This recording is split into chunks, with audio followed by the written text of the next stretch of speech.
이사야서 9장 1절부터 7절 제가 봉독하도록 하겠습니다. 전에 고통받던 자들에게는 흑암이 없으리로다. 옛적에는 여호와께서 스불론 땅과 납달리 땅이 멸시를 당하게 하셨더니 후에는 해변길과 요단 저쪽 이방의 갈릴리를 영화롭게 하셨느니라. 흑암에 행하던 백성이 큰 빛을 보고 사망의 그늘진 땅에 거주하던 자에게 빛이 비치도다. 주께서 이 나라를 창성하게 하시며 그 즐거움을 더하게 하셨으므로 추수하는 즐거움과 탈취물을 나눌 때의 즐거움같이 그들이 주 앞에서 즐거워하오니 이는 그들이 무겁게 맨 멍에와 그들의 어깨의 채찍과 그 압제자의 막대기를 주께서 꺾으시되 미디안의 날과 같이 하셨음이니이다. 어지러이 싸우는 군인들의 신과 피 묻은 겉옷이 불의 섬같이 살라지리니 이는 한 아기가 우리에게 낳고 한 아들을 우리에게 주신 바 되었는데 그의 어깨에는 정사를 메었고 그의 이름은 기묘자라 모사라 전능하신 하나님이라 영존하신 아버지라 평강의 왕이라 할 것임이라. 그 정사와 평강의 더함이 무궁하며 또 다윗의 왕자와 그의 나라에 군림하여 그 나라를 굳게 세우고 지금 이후로 영원히 정의와 공의로 그것을 보존하실 것이라. 만군의 여호와 열심히 이를 이루시리라. 우리 주님의 말씀입니다. 주님께 감사드립니다. 여러분 이렇게 수련회 중에 참석하셔서 감사하고 자 우리 같이 수련회 못 오신 우리 교우분들 이렇게 온라인으로 같이 예배 드릴 수 있어서 너무 고맙습니다. 저희 교회는 다른 교회들보다 수련회 자주 가는 것 같아요. 교인들이 아무래도 젊고 그러니까 캠핑도 가고 수련회도 자주 가고 레이크타워로는 우리가 거의 안 오다가 작년에 팬데믹 끝나고 처음 오기 시작해서 올해가 이제 레이크타워로 오는 건 두 번째입니다. 작년보다 조금 교인들은 적게 왔어요. 올해. 근데 이제 제 기쁨 중에 하나는 많은 라티노 패밀리들이 올해 전보다 훨씬 많이 왔다. 이게 제 기쁨이 됩니다. 왜 그러냐면요. 뭐 아시겠지만 뭐 이렇게 우리 라티노 가족들은 그렇게 경제적으로 넉넉하지가 못해요. 그래서 이렇게 멀리 막 5시간씩 6시간 차 타고 와서 이렇게 비싼 수련회장, 레이크타워가 지금 사실 아마 이 북가주에서는 제일 좋은 수련회장 중에 하나일 것 같아요. 좋은 레이크하고 이런 좋은 곳에 같이 이렇게 수련하기가 어렵습니다. 그래서 이렇게 이번 기회에 우리 라티노 가족들이 이런 좋은 곳에 와보는 게 제 마음에는 큰 기쁨이에요. 사실은 우리가 라티노 사역 꽤 오래 했습니다. 한 7년, 8년 했는데 펀드가 다 바닥났어요. 전에는 우리가 라티노 펀드가 좀 있었어요. 라티노 사역 펀드가 있어서 라티노 교인들 이런 데 데리고 올 때면 우리가 같이 다 펀드가 있어서 했는데 펀드가 다 바닥났지만 그래도 제 마음에 아이들을 꼭 데리고 싶었어요. 그래서 라티노 아이들이 이제 부모님들이 라티노 부모님들이 좀 수련회비를 내시지만 그래도 아이들은 우리가 다 공짜로 해준다. 라티노 아이들은 저희가 꼭 데려옵니다. 그 이유가 있는데 제가 어렸을 때 제 어머님은요 좀 직업이 특이하신 분이었는데 한국에서 외국인한테 한국어를 가르치는 분이었어요. 어머님 학생들은 한국에 주재하는 외국인들이었어요. 그 사람들한테 한국어를 가르치는 게 저희 어머님 직업이셨는데 그래서 그런지 어머님 학생들이 다 외국인들이니까 제가 어렸을 때는 이렇게 외국인이 많지는 않았습니다. 한국에. 근데 어렸을 때부터 저는 외국인하고 이렇게 같이 좀 자랄 기회가 있었어요. 근데 이제 어느 날 여름방학인데 어머님 학생들이 한국에 있는 외국인들이 수련회를 간다는 거예요. 그래서 제가 생각에는 설악산 같은 것 같아요. 설악산 깊은 산 속에 산장으로 수련회를 가면서 이제 자기들 한국어 교사가 우리 어머님이니까 어머님과 이제 우리 가족을 초청을 했어요. 제 기억에 어머님하고 나만 간 것 같아요. 아버님하고 누나들, 동생은 기억이 안 납니다. 그래서 갔는데 저한테는 이 새로운 세계였어요. 제가 10살 때, 13살 때 한국에 뭐 수련회 문화가 있었습니까? 그리고 뭐 산속 깊은 산속 산장, 이거 사실 굉장히 한국에서는 부자들만 가는 거 아니에요. 그래서 산속에 있는 오두막 큰 집에서 수련을 하면서 제 기억에 제일 남는 건 큰 바켓스에다가 얼음물을 잔뜩 담아놓고 콜라를 쌓아놨더라고. 나는 그런 건 처음 봤어. 한국에서. 정말 3박 4일 동안 콜라만 계속 먹었어요. 그래서 그 미국인들이 저보고 쟤 저렇게 먹어도 되냐? 막 이렇게 물어볼 정도. 아니 콜라가 공짜로 버켓에 얼음하고 같이 있는 거. 아무 때나 그냥 한 30분마다 한 번씩 먹은 게 아닌가 이런 생각이 들 정도인데 굉장히 신기한 경험. 외국인 문명, 외국 문화의 수련회 문화, 그리고 산속 깊은 곳에 오두막집, 그리고 거기서 이 콜라를 많이 먹으면서 그때 아마 처음 그것도 해봤어요. 모닥불에 은박지에 알루미늄 포일에 감자 고구마 싸가지고 구워 먹는 거. 10살의 한국의 저한테는 그때 뭐 망까기하고 고무줄하고 막 진흙탕에서 놀다가 그런 문화가 너무 신기했던 겁니다. 같이 갔던 사람들 얼굴 하나도 생각도 안 나고요. 뭐 했는지 아무 기억도 안 나고요. 프로그램도 아무 기억도 안 나요. 근데 그 10살 때 그 신기했던 산속의 설악산의 산장, 굉장히 오랫동안 기억에 남았습니다. 제 인생에 그런 게 있어서 저는 이 아이들을 제가 이렇게 데리고 오면요. 아마 우리 라티노 아이들도 뭐 우리 교회를 계속 다니지 않고 뭐 이렇게 잠깐 왔다 가는 애들도 있을 텐데 아무것도 기억 안 날 것 같아요. 지금 10살, 7살인데 걔네들이 30년이 지나서 제 얼굴이 기억나겠어요? 메시지가 기억나서 우리 전도사님이 기억이 나겠어요? 기억 아무것도 안 날 겁니다. 그냥 저 호수만 기억날 거예요. 야, 그때 맨날 그냥 산호세 캠블에서 막 살다가 우리 엄마가 어떻게 된 건지 그때 나를 데리고 교회에서 레이크타워라는 곳을 갔는데 레이크타워는 이름도 기억날지 모르겠어요. 그 넓게 퍼진 호수, 그게 아마 기억에 날 것이고 성장하는 동안 그 기억이 어떻게든지 긍정적으로 작용하지 않을까 하는 생각이 있습니다. 그래서 저는 아이들 보면서 이렇게 꿈을 꿔요. 우리 아이들 중에서 라티노 목사님들 나올 수도 있고 그런 기쁨이 있고 그 아이들 우리가 하는 어떤 수련회가 어떤 방식으로든 그들에게 좋은 영향을 줄 것이다 라는 생각을 제가 합니다. 저는 한국에서 공부를 좀 못했습니다. 이게 제가 여러 번 얘기하는데 공부를 좀 못했어요. 예. 공부를 못했는데 제가 늘 이런 말합니다. 내가 공부를 못했지 공부를 안 했나? 예, 무슨 말? 전 정말 열심히 했어요. 도서관에서 정말 아침부터 밤까지 고등학교 때 열심히 했는데 뭔가 기회가 주어지지 않았다는 그런 생각이 들어요. 여기서의 그 교육 기회도 저는 잘 뛰었거든요. 정말 잘 뛰었는데 내가 미국에 있었으면 풋볼 선수로 아마 저 풋볼 리그에 나가지 않았을까 이런 생각이 제가 듭니다. 그래서 제가 미국에 와서 살면서 여러 가지 그 미국식 공부의 기회와 어떤 엑스트라 커리큘러 기회가 나에게 잘 안 주어져서 내 인생이 좀 중고등학교 때 한국에서 암울하지 않았나 이런 생각이 늘 드는데 그래서 저는 그 마인드가 있어요. 기회를 어떤 사람들에게 열심히 하려는 사람에게 주는 게 제가 그걸 못 받았기 때문에 주는 게 참 중요하다 이런 생각이 듭니다. 제가 여러분하고 지난주에 나눴지만 우리가 쿠바를 갔다 왔잖아요. 쿠바를 갔는데 주유소에 가스스테이션에 사람들이 막 한 뭐 몇백 미터를 차가 서 있는 거예요. 그래서 열흘 동안 가스스테이션에서 줄을 서고 있다는 겁니다. 그래서 열흘 동안 가스를 타서 그분들의 직업이 뭔지 모르지만 꼭 차에 가스가 필요해서 그 차로 택시 운전을 하든 뭘 하든 그걸로 며칠 또 운전하고 또 열흘 동안 줄 서 있고 그 열흘 동안 서 있는 동안 막 어디 가면 안 되니까 밥도 먹으러 나가면 안 되니까 아내가 도시락 갖다 주고 열흘 동안 그렇게 한다는 거예요. 그래서 제가 보면서 가슴이 참 아팠던 게 저는 그냥 가난한 것보다도 열심히 노력하려고 하는 사람들에게 기회가 주어지지 않는 걸 보면 참 가슴이 아픕니다.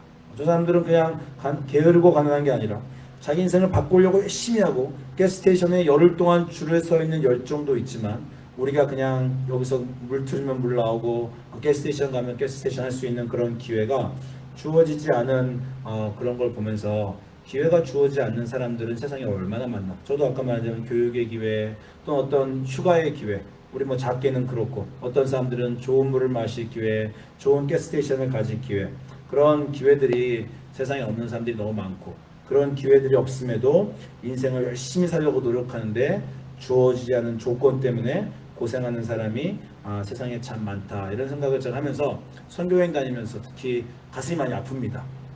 어디 가서 이 나라는 저 사람들은 더 좋은 기회가 주어지면 좋을 텐데 이런 생각이 많이 들고요. 또 그런데 가니까 나는 무엇을 할 수 있나 이들을 위해서 그런 생각도 해봐요. 우리는 선교팀에 가서 뭐 한 일주일 동안 열심히 그 교회도 섬기고 하지만 그러나 그 어떤 구조적인 문제들을 해결을 못합니다. 선교여행 갔다 오면 약간 무거운 게 늘 있어요. 그 어려운 상황에 있는 사람들을 두고 이 미국의 좋은 환경으로 다시 돌아온 그런 무거운 마음이 있습니다.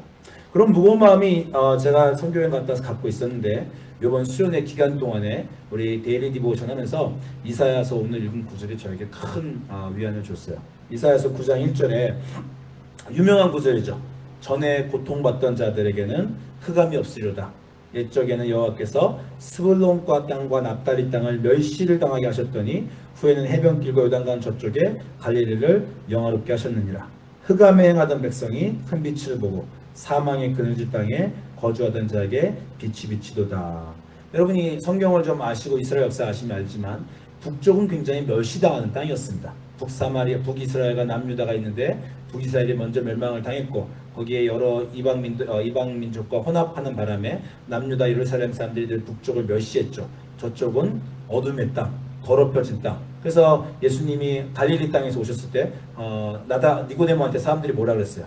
갈릴리에서 뭐 선한 게 나오냐? 그렇게 갈릴리에서는 선한 것도 나오지 않고 그 북쪽 땅, 스불론 땅과 납달리 땅이 북쪽 땅입니다. 그곳에 사는 사람들은 멸시받는 사람, 어둠에 있는 사람, 그런 땅에 살던 사람들입니다. 그곳에 있는 사람들은 기회가 주어지지 않는 사람들이에요.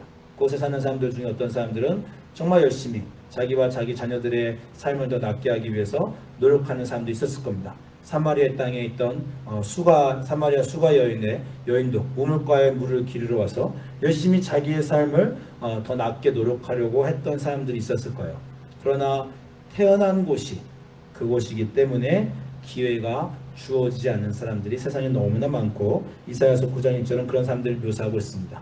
그들은 태어났을 때부터 어둠의 땅에 살았고 그래서 고통에 늘 받는 그런 곳에 있던 사람들이었어요. 근데 그런 사람들을 향해서 오늘 이사야는 희망을 선포합니다. 전에 그곳에 태어났기 때문에 고통받는 그들에게 더 이상 어둠이 없을 것이다. 스불론과 납달리 땅은 명시를 당했지만 이제 하나님이 영화롭게 하실 것이다. 그곳에 흑암에 있던 백성이 큰 빛을 보며 사망의 땅에 하나님이 생명을 주실 것이다. 그들이 무겁게 맨 멍에와 그들의 어깨에 채찍과 압제자의 막대기, 포로기로 제국의 어두움에 있던 그 사람들에게 전쟁에 휘말려 있던 그런 사람들에게 하나님이 빛이 주실 것이다. 오늘날도 얼마나 태어난 곳에 내전이 있고 전쟁이 있어서 어려운 사람들이 많습니까? 우리는 그런 곳에 선교여행을 가지도 못하고요. 위험해서 갔다 그래도 별로 할 수 있는 것이 없지요. 근데 오늘 성경 이사야는 그런 곳에 있는 사람들에게 빛이 비출 것이다 라고 얘기를 하고 있어요. 너무 좋은 얘기인데 우리 마음속에 그런 생각이 들 수 있습니다. 어떻게 빛이 올 것인가? 오늘 아주 유명한 이사야서 9장 6절에 그 빛이 이렇게 비출 거라고 얘기하고 있어요. 이는 그렇게 빛이 비출 이 어두운 곳에 빛이 비추는 이유는 한 아기가 낳고 그 아들을 우리에게 주신 바 되었는데 그의 어깨에는 정사를 메었고 그의 이름은 기묘자라 모사라 전능하신 하나님이라 영존하신 아버지라 평강의 왕이라 할 것이다. 우리가 아주 구약에 나오는 예수님의 예언의 구절 몇 가지 중에서 유명한 구절 중에 하나입니다. 한 아기가 나서 모든 걸 바꿀 것이다. 우리 멜 깁슨이 만든 패션 오브 크라이스트 보면 예수님이 땅에 쓰러졌다가 성경에 그 구절이 있지는 않아요. 땅에 쓰러졌는데 마리아가 와서 아들아 이게 어쩐 일이냐 했더니 예수님이 십자가를 탁 들면서 예수님이 그 얘기하죠. 엄마 내가 모든 걸 바꿀 거야. 저는 정말 너무 감동했었어요. I'm gonna make everything new. 그래서 예수님의 사역이고 그건데 예수님이 오셔서 모든 걸 바꾸시고 모든 것을 새롭게 하시는 것이 우리 예수님의 사역이셨고 그리고 구약의 선지자들이 그것을 예언했습니다. 그 아기가 나오면 모든 게 바뀔 것이다. 기묘자, 묘사, 전능하신 하나님이 그들의 그 아기를 통해서 나타나실 것이며 그는 정사와 평강의 더함이 무궁하며 다윗 왕자와 그의 나라에 군림하며 그 나라를 굳게 세우고 지금 이후로 영원토록 하나님의 정의와 공의를 보존하실 것이라 만군의 여호와의 열심히 이를 이루시리라. 우리 하나님의 열심히 그 아들을 세상에 보내 어둠에 있는 이 세상을 죄를 씻기시고 우리에게 구원을 주시기로 한 것이 예수 그리스도의 사역이고 그것이 구약 성경 선지자를 통해서 선포되어 있는 바입니다. 우리가 기독교인이니까 좋은 마음을 가지고 열심히 살려고 하고 세상을 바꾸려 노력해요. 기독교인이 가난한 곳에 가서 학교도 세우고 그 사람들이 복음도 전파하고 기독교인이기 때문에 모든 것을 다 헌신하여서 가난하고 어려운 사람, 억압한 사람들을 우리가 도와주려고 할 수 있습니다. 그러나 기독교인과 사회운동가들의 결정적인 차이는 뭐예요? 사회운동가들, 기부자들도 가서 어려운 곳에 있는 사람들을 도와줄 수 있고 도와주려고 합니다. 그러나 기독교인의 차이는 뭐예요? 기독교인들은 내가 가서 기부하고 선교하고 애쓰고 학교를 짓고 열심히 노력하지만 내가 하는 일은 아무것도 바꿀 수 없다 라고 생각하고 있는 사람이 기독교인입니다. 나는 비록 노력하지만 내가 하는 일은 진정으로 빛을 가져올 수 없다. 자기의 한계를 아는 사람. 그 한계를 모르면요 기부를 할수록 자기 의만 쌓입니다. 나는 돈이 많은데 저 가난한 사람들을 기부하는 나는 착한 의, 이렇게 되는 거예요. 그건 세상의 기부자들이고 필란트로피스트, 박애주의자들이고, 우리 기독교인들 뭡니까? 아무리 해도 그 어둠을 나는 몰아낼 수가 없더라. 나의 힘으로 낼 수가 없더라. 그래서 열심히 예수님의 말씀을 지키려고 노력하지만, 그러나 내가 할 수 없고 나는 하지만 결국 하시는 것은 예수 그리스도다. 그것을 알고 있으면 똑같이 착한 일을 하면서도 어떤 사람은 사회 기부자들이고 어떤 사람은 기독교가 되는 겁니다. 나는 그저 그분의 명령에 순종하고 나의 일을 다하지만 결국 일을 이루시는 것은 여호와 오직 예수 그리스도만 빛을 가져올 수 있으신 분이다. 이렇게 알고 있으면 우리 기독교가 되는 겁니다. 예수님만 우리의 삶을 바꿀 수 있어요. 이번에 우리 강사 목사님이 오셔가지고 수련회 동안에 좋은 얘기를 하나 해주신 게 있는데, 뭐 여러 가지 얘기해 주셨지만 특별히 마음에 남는 게 우리는 과거의 상처를 어쩔 수 없다. 이 얘기를 이번에 강사 목사님이 많이 해주셨어요. 그걸 이제 전문 용어로 아마 심리학자들이 한다는데, 영어로는 아마 한국말로는 성인아기라 그러고 영어로는 이제 히든 차일드라 그러는데, 우리 모두 어렸을 때 어떤 트라우마가 있던 거예요. 어렸을 때 상처가 있어요. 그러고 나면 태어나서 평생 어른이 돼서는 그 상처에 반응하면서 사는 겁니다. 내가 어렸을 때 당한 억압, 내가 어렸을 때 갖지 못한 기회, 가난에 찌들었으면 그 가난, 어떤 사람은 그러잖아요. 나 가난에 정말 찌들었으니 평생 돈벼락 한번 맞아보겠다. 미친 듯이 돈을 추구하면서 사는 사람도 있고, 어렸을 때 당한 상처 때문에 남에게 상처를 주는 사람도 있고, 그러니까 나 어렸을 때 당한 여러 가지 트라우마나 분리나 그런 것들이 자기 인생에서 사라지지 않고 평생 따라다니면서 자기를 괴롭히고, 그것이 불쑥불쑥 나올 때마다 자기 옆에 사람들을 상처를 준다.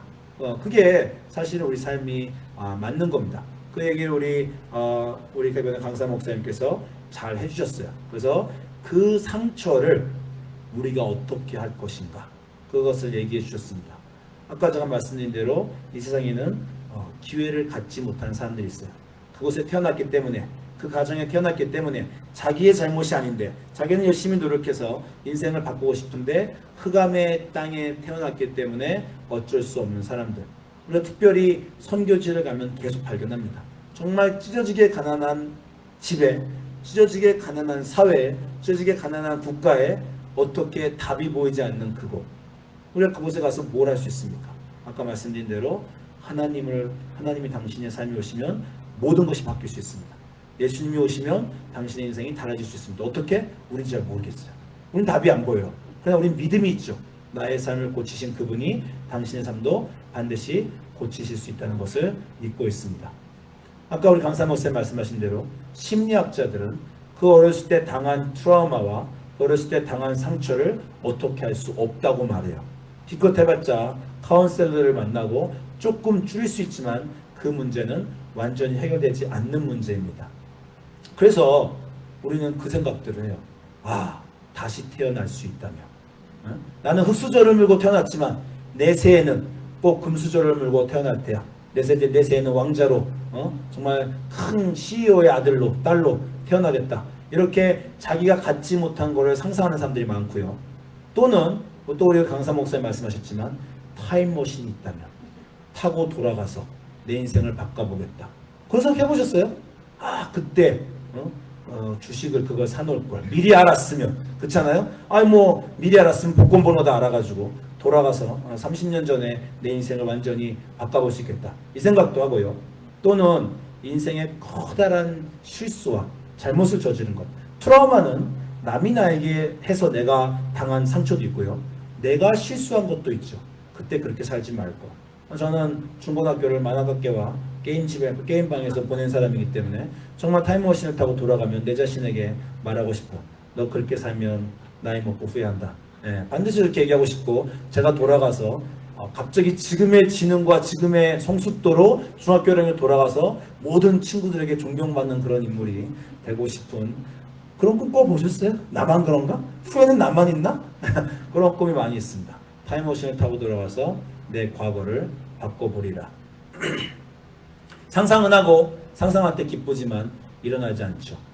그런데 우리 강사 목사님이 얘기해 주신 예수님은 여러분을 타임머신을 타고 돌아가서 나쁜 과거를 지워주시는 분이 아니라 그 과거를 새롭게 해서 그 과거가, 아픈 과거가 여러분의 인생에 저주와 상처가 아닌 영광과 여러분의 인생을 앞으로 나아가게 해주시는 그런 분이다. 그러니까 우리는 히든 차일드가 있고 트라우마가 있지만 우리 예수님은 그것을, 우리의 저주를 축복으로 바꿔주시는 분이다. 그 얘기를 우리 2박 3일 동안 너무 감동 깊게 들었습니다. 그래서 그 얘기를 제가 나눌 거예요. 그 얘기를 해주시면서 아주 감동 깊은 성경 구절 하나 주셨죠. 어떤 구절입니까? 성경에서 많은 사람들이 실수를 하고 트라우마가 있겠지만 대표적으로 그 사람 생각하면 걔는 왜 맨날 그렇게 나서가지고 일을 망치나 라고 생각하는 사람 누구 있습니까? 베드로가 있죠. 베드로는 제가 늘 여러분에게 말씀드렸지만 두 가지 특성이 있어요. 저요, 저요. 언제나 저요야 이 사람은. 여러분도 국민학교 때, 중학교 때 그 생각하지 하지 않습니까? 그때 왜 내가 손들어서 그 말에서 망신당했나. 베드로는 언제나 저요. 제가 물을 먹겠습니다. 그리고 저요 한 다음에 꼭 따라오는 말은 뭐요? 선생님 그건 안 됩니다. 저요 제 마음대로 하겠습니다. 이게 베드로인데 꼭 저요를 가요. 예수님이 십자가에 달려 돌아가실 때, 체포당했을 때 모든 제자들이 도망갈 때 혼자 또 저요를 외쳤어요. 나만은 따라갈 것이다. 왜냐하면 고전에 맹세를 했거든. 모두 다 주를 버릴지라도 나는 버리지 않겠습니다. 자기 말을 지켜야 되니까. 그러니까 베드로는 소망이 있었어요. 어떤 소망? 자기가 지킬 수 없는 소망. 그래서 늘 소망을 말하고 늘 지키지 못해서, 한마디로 한국 사람이 말하면 걔는 말만 하고 행동이 없더라. 이게 베드로의 삶이었습니다. 그래서 예수님을 따라가겠다 말하고 지키지 못했죠. 그래서 대표적인 베드로의 인생의 트라우마, 인생의 상처 뭡니까? 예수님을 3번 부인한 거죠. 그래서 예수님을 3번 부인을 했습니다. 이제 4대 복음이 다 얘기하지만 요한복음에서의 구절이 문 지키는 여종이 말했을 때 나는 모른다. 그 다음에 사람들이 묻되 나는 모른다. 대제사장의 전화가 부를 때 나는 모른다. 자, 이 얘기도 여러분에게 해드린 적이 있었습니다. 어떻게 3번씩이나 실수를 하나? 사람은 보통 한 번 실수하면 아이고 내가 왜 그랬지? 다음에는 그러지 말아야지. 이렇게 생각을 했을 거예요. 처음에 문 지키는 여종이 꼬마 여자애가 와서 당신도 갈릴리 사람이지? 라고 물었을 때는 난 아니야! 하고 실수를 한 다음에 곧바로 그렇게 생각했겠죠. 아이고 내가 무슨 짓을 했던가. 이번에 2번째 누가 물으면 그러지 말아야지. 처음에 여자애가 말했을 때는 쉽게 아니라고 말하고 결심을 했을 거예요. 근데 이제는 사람들이 쭉 둘러서가지고 웅성웅성거리면서 딴 곳에 보면, 딴 구조에 보면 군인들이라고 합니다. 군인들이 물어본 거예요. 부인하지 않으려고 그랬는데, 여자애가 한 번 더 2번째 물어봤으면은 이번에는 예수님 믿는다고 말하는데 여자애가 아니라 군인과 군중들이 둘러싸서 물어보니까 겁이 났죠. 또 모른다고 했습니다. 2번째 모른다고 하고 이를 갈았겠죠. 3번째는 그런 일이 없을 것이다. 그런데 했는데 이번엔 군인과 사람들이 아니라 자기가 귀를 쳐서 그 상처를 당한 그 사람의 사촌이 와서 무섭게 네가 그 사람인지 물어보니까 결국 또 겁이 나서 내가 모른다 라고 말하고 닭이 울고 나가서 통곡을 하게 된 겁니다. 그죠? 베드로 인생의 가장 큰 상처입니다. 아마 이걸로 나머지 30년 40년 동안에 그의 발목을 잡았을 거예요. 여러분이 인생의 어려운 일을 이겨나가는 힘은 뭡니까? 힘은 어디서 옵니까? 힘은 마음의 힘이에요. 내 마음에 내 자신에 대한 자신감, 나를 믿어주는 사람, 그 사람들로 인해서 사람은 멀리 가게 됩니다. 왜? 부모가 강해요. 애들이 믿어주거든. 엄마 아빠 믿어주기 때문에 부모는 나아갑니다. 그래서 애들을 키울 때요, 정말 조심하실 거. 공부 좀 잘해라가 아니죠. 너는 공부를 참 잘한다를 얘기해야 되는 거예요. 공부를 잘해라고 말하는 거는요, 1등한테도 말하고요. 반에서 1등하면 전교 1등하라고 공부를 더 잘하라고 그러고, 전교 1등하면 넌 한국에서 1등하라고 부모는 더 잘하라고 말하고, 한국에서 1등하면 세상에서 제일 잘하라고 말하고, 세상에서 제일 잘하면 전 우주에서 제일 잘하라고, 부모는 늘 더 잘하라고만 말해. 왜? 한국 사람은 주마가편이란 게 있거든. 달리는 말에 채찍을 더한다. 이거 굉장히 안 좋은 겁니다. 애들한테요, 자꾸 잘하라고 하지 마세요. 애들 정말 잘하려고 노력하는데 잘하라고 말하는 건 뭐예요? 너 아직 내가 원하는 것만큼 잘하지 못하니 더 잘하라고 자꾸 하는 거야. 그 말 말고요, 너 참 잘한다. 반에서 50등 하는 애한테 어떻게 잘한다 그래요? 걔 지금 50등 하느라고 진짜 애쓰고 있는 거예요. 부모는 모르지만 걔는 최선을 다하고 있습니다. 잘한다. 잘한다는 말은요, 마음에 힘을 줍니다. 그 받은 힘으로 30대, 40대, 50대에 어려운 걸 이겨나가는 거예요. 그런데 자기 인생의 큰 실패로 너 왜 그때 그랬어? 라는 사람은요, 이겨나갈 힘이 없어요. 베드로가 이때 예수님을 부인하고 나서 그 다음에 예루살렘의 수장이 되었든 교회 리더가 되었든 이 상처를 알고 사면요, 베드로는 앞으로 못 나갑니다. 어려움을 이겨낼 힘이 없어요. 이 트라우마를, 자기 한 실수를 이겨낼 수 있는 힘을 줘야 됩니다. 그걸 이제 많은 사람들이 알고 있는 요한복음 21장에, 요한복음 마지막 장에 예수님이 복원해 주시죠. 그죠? 우리가 다 이건 아는 구절이요. 베드로가 3번 예수님을 모른다고 부인했더니 이제 예수님께서 요한복음 21장에 부활하신 다음에 베드로를 만나서 시몬 베드로야, 네가 나를 사랑하느냐? 3번 물으셔서 베드로가 예수님을 사랑한다 3번 고백해 주셔서 자기의 잘못을 갚아주는 그러한 일을 예수님이 시켜주셨죠. 내가 인생에 어떤 걸 잘못했는데 그게 내 상처인데 그 똑같은 일을 나중에 잘하게 되면 그것을 극복하고 마음의 힘이 다시 생기는 겁니다. 근데 예수님이 이 일을 하신 거에 대해서 우리 강사 목사님이 정말 브릴리언트한 포인트를 하나 갖고 오셨어요. 뭐냐 했더니 얼마나 이 일을 예수님이 열심히 하셨는가, 베드로의 마음의 상처를 회복시켜 주시기 위해서 얼마나 노력하셨는가, 모든 것을 세팅하신 예수님에 대해서 우리가 이번에 설교를 들었죠. 자, 그때 문지키는 여종이 베드로에게 말하되 너도 이 사람들의 제자가 아니냐 하니 베드로가 아니다 했어요. 그러고 나서는 시몬 베드로가 있었는데 사람들이 또 묻되 너는 제자 중에 하나가 아니냐 하니 베드로가 부인하냐, 이렇게 그냥 갔었어야 돼요. 성경 9장에 이상한 구절이 있다는 겁니다. 너 아니냐고 했더니 아니냐고 했는데 그게 17절인데 요한복음 18절에 갑자기 그때가 추운 고로 종과 사람들이 불을 피우고 서서 쬐니 베드로가 함께 서서 쬐더라. 자, 여러분에게 이 말씀 많이 들었습니다. 성경은요, 이 66권에 여기에 진리를 담기도 부족해요. 단 한 줄도 낭비하지 않습니다. 성경의 어떤 내용이 여러분이 생각하는 스토리의 시퀀스에서 좀 벗어나면 그건 이유가 있는 거예요. 어떤 것을 말하기 위해서 얘기하는 겁니다. 갑자기 난데 뜻도 없이 베드로가 왜 불을 쬐고 여기 서 있냔 말이에요. 그럴 이유가 아무것도 없습니다. 근데 우리 NIV도 잘못됐고 우리 한국어 성경에도 잘못됐지만 여기 베드로가 불을 피우고 쬐다 이렇게 말이 나왔어요.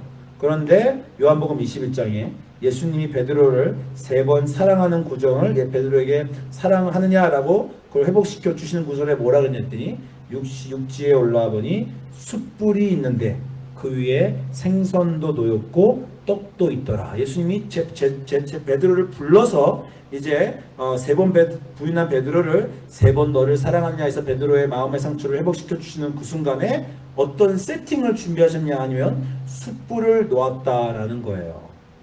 별거 아닌데 이 구절이 같은 단어라는 겁니다. 요한복음 18장 18절에 그때가 추운 거로 종과 사람들이, 한국말 성경에 뭐라고 하냐면요, 불을 피우고 섰다 그랬어요. 근데 영어로는 이 단어가 NRS 보면 charcoal fire, 숯불을 피웠다라고 되어 있고요. 요한복음 21장 9절에서도 육지에 올라가니 숯불을 떼고 있더라. 근데 이 숯불이라는 단어가 우리 강사 목사님이 얘기하길래 저는 성경 제가 PhD 때문에 늘 원어를 확인한 사람입니다. 제가 어제 원어를 확인했어요. 원어를 확인했더니 안트라키아, 모든 성경에 이 단어 딱 2번밖에 안 나옵니다. 숯불이라는 단어는 성경 전체에 그리스어로 딱 2번 나와요. 그 2번이 여기에 나온 똑같은 그리스어 단어인데, 그러니까 진짜 성경을 번역한 사람들이 주의를 기울여야 돼요. 똑같은 단어면 똑같은 단어로 써줘야지. 아무 생각 없이 추운 거로 종과 사람들이 불을 피웠다 이렇게 써놓고요. 그리고 제가 한 가지 더 얘기 드리면요, 요한복음 18장 25절 가니까요, 베드로가 불을 쬐며 서 있더라 또 있어요. 그 불을 쬐며 서 있다라는요, 그리스어로 다른 단어입니다. 거기 단어는요, 몸을 따뜻하게 하고 있었다라고 되어 있어요. 그 단어 말고 완전히 똑같이 되어 있는 단어 2가지는 요거밖에 없고요. 그러니까 영어건 성경 말로 똑같은 그리스어이기 때문에 똑바로 번역해 줘야 됩니다. 숯불이라는 단어. 베드로가 그 여자에게 예수님 모른다고 하고 숯불 앞에서 불을 쬐고 있었다. 그 베드로를 요한복음 21장 9절에 예수님이 너 불러서 사랑을 고백하려고 하실 때 숯불을 피워놓고 준비하고 있었다. 베드로를 얼마나 그 상처의 순간을 다시 완전히 불러일으키셔서, 우리 심리학자들도 그런 거 아닙니까? 전에 상처받은 거 똑같은 세팅 만들어 놓고 다시 재현시키면서 회복하려고 하는 게 심리학자들 아니에요? 심리학자들이 그러고 보면 성경을 보고 배운 거예요. 예수님이 다 하시는 방법은 다 쓴 겁니다. 똑같은 상황 재현해서 그 트라우마를 완전히 치료하여 베드로의 마음의 힘을 회복시켜 그를 새롭게 하시려는 예수님의 노력이 있는 겁니다. 우리는 치료할 수 없어요. 우리 인생의 상처, 우리가 당한 트라우마, 우리가 생각한 건 기껏해야 타임머신이 있다면 돌아가서, 아니면 내세에는 그렇게 살지 않으면 좋겠다 라는 정도의 상상 말고는 과거의 상처, 태어난 것의 상처, 우리가 갖고 태어난 어떤 문제들을 우리는 해결할 수 없습니다. 그것을 해결하실 수 있는 분은 흑암의 땅에 태어난 사람에게 빛을 주시는 예수님. 그 아기가 태어나면 모든 게 바뀌는 겁니다. 예수님이 우리 삶에 들어오시면 모든 게 바뀌고 베드로의 트라우마가 축복이 되어 그 다음 인생에 예루살렘의 교회의 지도자가 되는, 기독교의 유명한 모든 교황의 아버지가 되는 베드로가 예수님이 그 안에 있는 상처를 치료해 주셨기 때문이고, 여러분 인생에 지금까지 갖고 온 모든 상처, 저주, 왜 부모님이 나를 그렇게 낳아서, 왜 나는 몸이 그런 모양이라, 왜 나는 성격이 그래서, 왜 나는 그런 정신질환이 있어서, 왜 나는 그런 가정과 그런 나라에 태어나서 갖고 있는 그 모든 저주가 예수님 안에서 빛이 되고 해결되고 축복이 되고, 그 상처가 남을 이해할 수 있는 도구가 되고 남에게 더 다가가고 그 상처로 인해서 더 많은 하나님의 일을 하는, 사랑을 이루는, 용서를 하는, 회복을 갖고 오고 위로를 주는 그런 사람이 되는 축복이 예수님 안에서 일어나시기를 주님의 이름으로 축원드립니다. 기도하겠습니다.